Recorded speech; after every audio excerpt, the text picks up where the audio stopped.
ആകാശവാണി.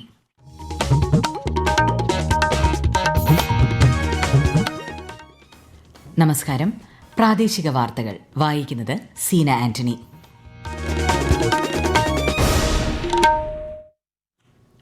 പ്രധാന വാർത്തകൾ.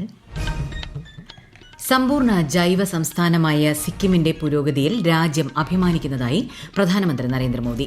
കർഷകരിലേക്ക് പുത്തൻ സാങ്കേതിക വിദ്യകൾ നേരിട്ടെത്തിക്കുന്നതിനുള്ള കേന്ദ്ര സർക്കാരിന്റെ വികസിത് കൃഷി സങ്കൽപ് അഭിയാന് സംസ്ഥാനത്ത് തുടക്കമായി. കേരളത്തിൽ ഇന്നും നാളെയും അതിതീവ്ര മഴയ്ക്ക് സാധ്യതയെന്ന് കേന്ദ്ര കാലാവസ്ഥാ വകുപ്പ്. നിലമ്പൂർ ഉപതെരഞ്ഞെടുപ്പിൽ കോവിഡ് ബാധിതർക്ക് വോട്ടിടുക അവസരമൊരുക്കുമെന്ന് മുഖ്യ തെരഞ്ഞെടുപ്പ് ഓഫീസർ. സംസ്ഥാനത്തെ 152 ബ്ലോക്ക് പഞ്ചായത്തുകളിലെ വാർഡ് പുനർവിഭജനത്തിന്റെ കരട് വിജ്ഞാപനം നാളെ. IPL ആദ്യ ക്വാളിഫയറിൽ റോയൽ ചലഞ്ചേഴ്സ് ബാംഗ്ലൂരു ഇന്ന് പഞ്ചാബ് കിങ്സിനെ നേരിടും. വാർത്തകൾ വിശദമായി.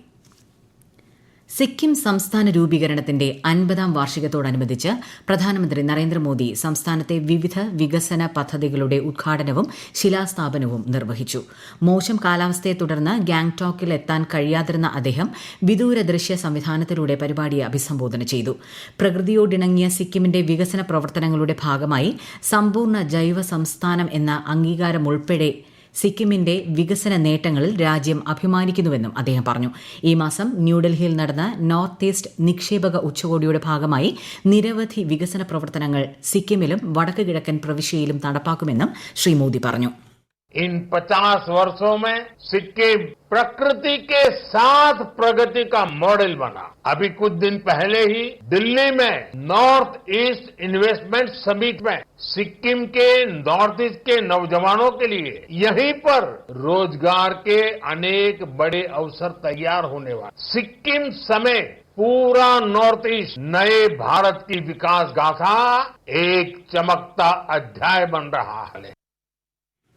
കാർഷിക മേഖലയിലെ വിദഗ്ധർ കർഷകരുമായി സംവദിക്കുന്ന വികസിത് കൃഷി സങ്കൽപ് അഭിയാന് സംസ്ഥാനത്ത് തുടക്കമായി. കർഷകരിലേക്ക് പുത്തൻ സാങ്കേതിക വിദ്യകൾ നേരിട്ടെത്തിക്കുന്നതിനും കർഷകരുടെ പ്രശ്നങ്ങൾ മനസ്സിലാക്കി അതിനനുസൃതമായി ദേശീയ കാർഷിക ഗവേഷണ കൌൺസിലിന്റെ പദ്ധതികൾ വിപുലീകരിക്കുകയുമാണ് ലക്ഷ്യം.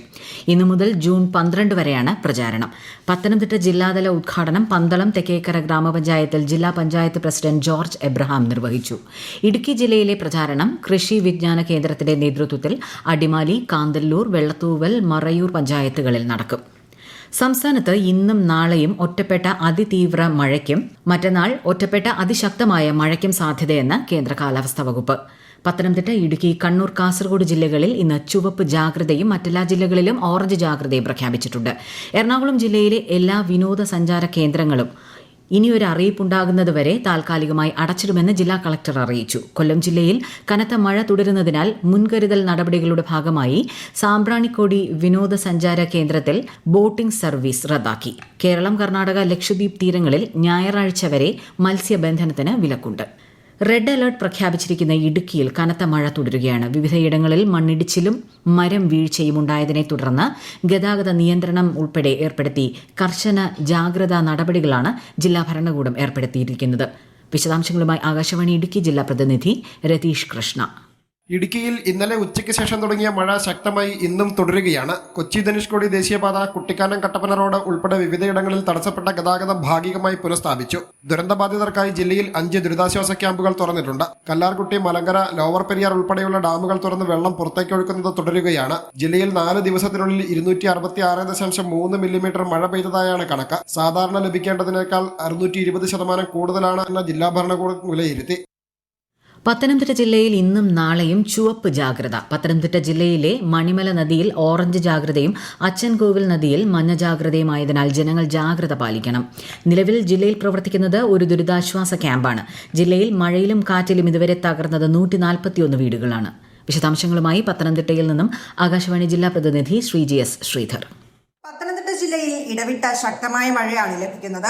ജില്ലയിലെ മണിമല നദിയിൽ വള്ളംകുളം സ്റ്റേഷനിൽ ഓറഞ്ച് ജാഗ്രതയും അച്ചൻകോവിൽ നദിയിൽ കല്ലേലി, കോന്നി എന്നീ സ്റ്റേഷനുകളിൽ മഞ്ഞ ജാഗ്രതയും ആയതിനാൽ ജനങ്ങൾ ജാഗ്രത പുലർത്തുകയും യാതൊരു കാരണവശാലും നദികളിൽ ഇറങ്ങാനോ നദി മുറിച്ചു കടക്കാനോ പാടില്ല. ജില്ലയിൽ ക്വാറികളുടെ പ്രവർത്തനം, കുട്ടവഞ്ചി സഞ്ചാരം പോലെയുള്ള വിനോദസഞ്ചാരം, മലയോര മേഖലയിലേക്കുള്ള രാത്രിയാത്ര തുടങ്ങിയവയ്ക്ക് ജൂൺ 1 വരെ നിരോധനം ഏർപ്പെടുത്തിയിട്ടുണ്ട്. സംസ്ഥാനത്ത് ജൂൺ 9 അർദ്ധരാത്രി മുതൽ ജൂലൈ 31 അർദ്ധരാത്രി വരെ ട്രോളിംഗ് നിരോധനം ഏർപ്പെടുത്തും. എല്ലാ തീരദേശ ജില്ലകളിലും 24 മണിക്കൂറും പ്രവർത്തിക്കുന്ന കൺട്രോൾ റൂമുകൾ തുടങ്ങിയെന്ന് മന്ത്രി സജി ചെറിയാൻ പറഞ്ഞു. സംസ്ഥാനത്തെ 86 മുനിസിപ്പാലിറ്റികളിലും 6 കോർപ്പറേഷനുകളിലും നടന്ന വാർഡ് വിഭജനത്തിന്റെ അന്തിമ വിജ്ഞാപനം പുറപ്പെടുവിച്ചു. ഡീലിമിറ്റേഷൻ കമ്മീഷൻ ചെയർമാനായ സംസ്ഥാന തെരഞ്ഞെടുപ്പ് കമ്മീഷണർ എ ഷാജഹാന്റെ അധ്യക്ഷതയിൽ ചേർന്ന യോഗത്തിലാണ് അന്തിമ വിജ്ഞാപനം അംഗീകരിച്ചത്. സംസ്ഥാനത്തെ 152 ബ്ലോക്ക് പഞ്ചായത്തുകളിലെ വാർഡ് പുനർവിഭജനത്തിന്റെ കരട് വിജ്ഞാപനം നാളെ പുറപ്പെടുവിക്കും. ഈ വാർത്തകൾ ആകാശവാണിയിൽ നിന്ന്. ആകാശവാണി വാർത്തകളും വാർത്താധിഷ്ഠിത പരിപാടികളും All India Radio News Thiruvananthapuram YouTube ചാനലിലും All India Radio News Thiruvananthapuram Facebook പേജിലും AR News_ തിരുവനന്തപുരം ഇൻസ്റ്റഗ്രാം അക്കൌണ്ടിലും AR News_TVM X ഹാൻഡിലും ലഭ്യമാണ്. നിലമ്പൂർ ഉപതെരഞ്ഞെടുപ്പിൽ കോവിഡ് സംശയിക്കപ്പെടുന്നവർക്കും സ്ഥിരീകരിച്ചവർക്കും ഉൾപ്പെടെ പോസ്റ്റൽ വോട്ട് ചെയ്യാൻ അവസരമുണ്ടാകുമെന്ന് മുഖ്യ തെരഞ്ഞെടുപ്പ് ഓഫീസർ രത്തൻ യു കേൽക്കർ അറിയിച്ചു. തെരഞ്ഞെടുപ്പ് കമ്മീഷൻ നിർദ്ദേശിച്ചിട്ടുള്ള വ്യവസ്ഥകൾ പാലിച്ചുകൊണ്ടാകും ഇവർക്ക് വോട്ടവകാശം വിനിയോഗിക്കാനാകുക. നിലമ്പൂർ ഉപതെരഞ്ഞെടുപ്പ് പ്രചാരണവുമായി UDF മുന്നോട്ട്. സ്ഥാനാർത്ഥിയായ ആര്യാടൻ ഷൌക്കത്തിനെതിരെ PV അൻവർ രംഗത്ത് വന്നത് തിരിച്ചടിയായെങ്കിലും വിട്ടുവീഴ്ച വേണ്ടെന്നാണ് കോൺഗ്രസ് തീരുമാനം. അൻവറെ സഹകരിപ്പിക്കാനുള്ള ശ്രമങ്ങൾ തുടരുമെന്നും പാർട്ടി വ്യക്തമാക്കുന്നു. അതേസമയം PV അൻവറിന്റെ രാഷ്ട്രീയ വഞ്ചനയ്ക്കെതിരെ നിലമ്പൂർ വിധി എഴുതുമെന്ന് CPIM സംസ്ഥാന സെക്രട്ടറി MV ഗോവിന്ദൻ മാധ്യമങ്ങളോട് പറഞ്ഞു. LDF നാളെ സ്ഥാനാർത്ഥിയെ പ്രഖ്യാപിച്ചേക്കും. നിലമ്പൂരിലെ NDA സ്ഥാനാർത്ഥിയെ BDJS-ൽ നിന്നായിരിക്കുമെന്നാണ് സൂചന. കോഴിക്കോട് വയനാട് നിർദ്ദിഷ്ട 4 വരി തുരങ്കപാതയ്ക്ക് അവസാനവട്ട പാരിസ്ഥിതിക അനുമതിക്കായി ശുപാർശ. കേന്ദ്ര പരിസ്ഥിതി മന്ത്രാലയത്തിന് കീഴിലുള്ള എക്സ്പേർട്ട് അപ്രൈസൽ കമ്മിറ്റിയാണ് ശുപാർശ ചെയ്തത്. വിശദാംശങ്ങളുമായി കോഴിക്കോട്ട് നിന്നും ആകാശവാണി പ്രതിനിധി നസീർ ബാബു. മലയോര മേഖലയുടെ സ്വപ്ന പദ്ധതിയായ ആനക്കാംപോയിൽ മേപ്പാടി തുരങ്കപാത യാഥാർത്ഥ്യമായാൽ ഇന്ത്യയിലെ ഏറ്റവും നീളമേറിയ 3ാമത്തെ അടിപ്പാതയാകും. തിരുവമ്പാടി പഞ്ചായത്തിലെ മുത്തപ്പൻപുഴ സ്വർഗംകുന്ന് മുതൽ വയനാട്ടിലെ കള്ളാടി വരെ എത്തുന്നതാണ് പുതിയ തുരങ്കപാത. നിർമ്മാണം പൂർത്തിയാവുന്നതോടെ കൊച്ചിയും മംഗളൂരും തമ്മിലുള്ള ദൂരം കുറയുകയും താമരശ്ശേരി ചുരത്തിന് ബദൽ പാതയായി മാറുകയും ചെയ്യും. തുരങ്കപാതയുടെ സ്പെഷ്യൽ പർപ്പസ് വെഹിക്കിളായി കൊങ്കൺ റെയിൽവേയെ കേരള സർക്കാർ നിയമിച്ചിരുന്നു. പദ്ധതിയുടെ നിർമ്മാണ കാലാവധി 2 വർഷമാണ്. തുരങ്കപാത സമീപന റോഡ് കൂടിയതിനാൽ വളരെ പ്രാധാന്യമുള്ള റോഡാണിത്. 68ാമത് കോമൺവെൽത്ത് പാർലമെന്ററി കോൺഫറൻസിന് മുന്നോടിയായുള്ള പ്രീ കോൺഫറൻസ് ടൂറിനായി ജപ്പാനിലെത്തിയ നിയമസഭാ സ്പീക്കർ ശ്രീ AN ഷംസീർ ടോക്കിയോയിലെ ഇന്ത്യൻ എംബസി സന്ദർശിച്ചു. ജപ്പാനിലെ ഇന്ത്യൻ സമൂഹത്തെക്കുറിച്ചും മലയാളികളെക്കുറിച്ചും ഇരു രാജ്യങ്ങളും തമ്മിലുള്ള ബന്ധം ശക്തിപ്പെടുത്തുന്നതിനെക്കുറിച്ചും ചർച്ച ചെയ്യാൻ സാധിച്ചതിൽ അദ്ദേഹം സന്തോഷം രേഖപ്പെടുത്തി. കോഴിക്കോട് വിലങ്ങാട് മേഖലയിൽ പ്രതിപക്ഷ സംഘടനകൾ ആഹ്വാനം ചെയ്ത ഹർത്താൽ പുരോഗമിക്കുന്നു. കഴിഞ്ഞ വർഷം ഉരുൾപൊട്ടലിൽ ഏറെ നാശനഷ്ടമുണ്ടായ മേഖലയിൽ പുനരധിവാസ പ്രവർത്തനങ്ങൾ വൈകുന്നതായി ആരോപിച്ചാണ് ഹർത്താൽ. കേന്ദ്ര ഗവൺമെന്റ് നെല്ലിന്റെ താങ്ങുവില വർദ്ധിപ്പിച്ചതിന്റെ പ്രയോജനം പൂർണ്ണമായും ലഭ്യമാകുമെന്ന പ്രതീക്ഷയിലാണ് പാലക്കാട്ടെ കർഷകർ. നെല്ലിന്റെ താങ്ങുവില കിലോയ്ക്ക് 69 രൂപ വർദ്ധിപ്പിക്കാനാണ് കഴിഞ്ഞ ദിവസം ചേർന്ന കേന്ദ്രമന്ത്രിസഭാ യോഗം അനുമതി നൽകിയത്. വിശദാംശങ്ങളുമായി പാലക്കാട് നിന്നും ആകാശവാണി പ്രതിനിധി ഫൈസൽ അലിമുത്ത്. താങ്ങുവില വർധന അതേപടി നടപ്പിലായാൽ കേരളത്തിൽ 1 കിലോ നെല്ലിന് 28 രൂപ 89 പൈസയായിരിക്കും കർഷകർക്ക് ലഭിക്കുക. നിലവിൽ 1 കിലോയ്ക്ക് 28 രൂപ 20 പൈസ നിരക്കിലാണ് സപ്ലൈകോ നെല്ലെടുക്കുന്നത്. ഇതിൽ 23 രൂപ കേന്ദ്ര വിഹിതവും 5 രൂപ 20 പൈസ കേരളത്തിന്റെ പ്രോത്സാഹന വിഹിതവുമാണ്. ഇതിനു പുറമെ 12 പൈസ കൈകാര്യ ചെലവ് ഇനത്തിലും നൽകുന്നുണ്ട്. കേന്ദ്ര വിഹിതത്തിനനുസരിച്ച് പ്രോത്സാഹന വിഹിതം കൂടി കൂട്ടി കിലോയ്ക്ക് 30 രൂപയെങ്കിലും ലഭ്യമാക്കണമെന്നാണ് കർഷകരുടെ ആവശ്യം. IPL 2020 ക്രിക്കറ്റ് പ്ലേ ഓഫ് മത്സരങ്ങൾക്ക് ഇന്ന് തുടക്കം. ആദ്യ ക്വാളിഫയറിൽ റോയൽ ചലഞ്ചേഴ്സ് ബംഗളൂരു ഇന്ന് പഞ്ചാബ് കിങ്സിനെ നേരിടും.